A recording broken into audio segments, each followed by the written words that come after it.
हमारे खुदावंद यीशु की अंजील मुक़द्दस यूहन्ना के मुताबिक उसका 5वां बाब 31 से 47 आयत तक। उस वक्त यीशु ने यहूदियों से कहा, अगर मैं खुद अपनी गवाही दूं तो मेरी गवाही काबिल एतबार नहीं। एक और है जो मेरी गवाही देता है, और मैं जानता हूं कि मेरी गवाही जो वो देता है काबिल एतबार है। तुमने यूहन्ना के पास पैगाम भेजा और उसने सच्चाई की गवाही दी। गो मैं अपनी निस्बत इंसान की गवाही मंजूर नहीं करता, तो भी मैं ये बातें कहता हूँ ताकि तुम निजात पाओ। वो जलता और चमकता हुआ चराग था और तुम्हें पसंद आया कि थोड़ी देर तक उसकी रोशनी से खुश रहो।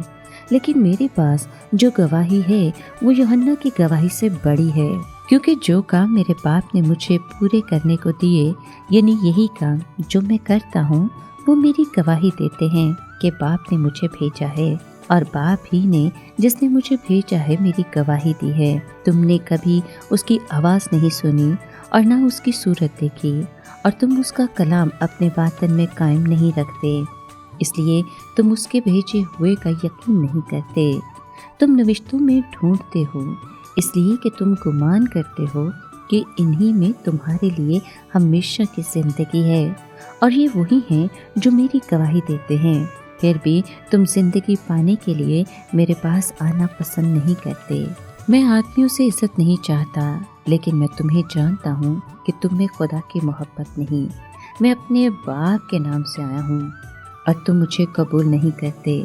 कोई दूसरा अपने ही नाम से आए तो तुम उसे कबूल कर लोगे।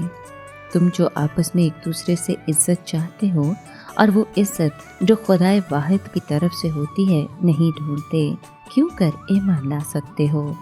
गुमान मत करो कि मैं बाप के पास तुम्हारी शिकायत करूँगा। तुम्हारा शिकायत करने वाला मूसा ही है जिस पर तुम्हारा भरोसा है, क्योंकि अगर तुम मूसा का यकीन करते तो मेरा भी यकीन करते, इसलिए कि उसने मेरे ही हक में लिखा है। लेकिन जब तुम उसके नविश्तों का भी यकीन नहीं करते तो मेरी बातों का यकीन क्यों करोगे।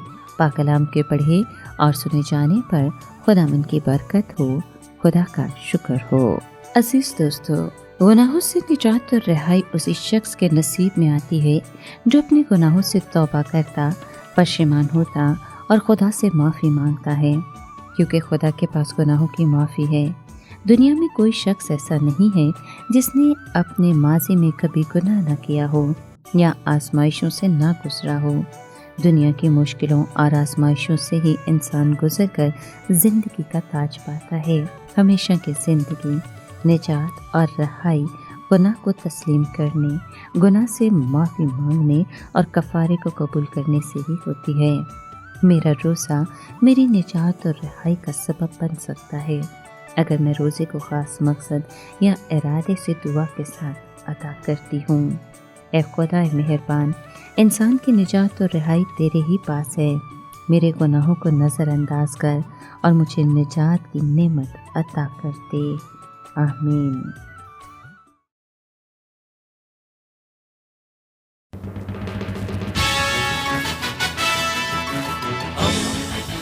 दोस्ती का पैगंबर, रेडियो वेरितास एशिया।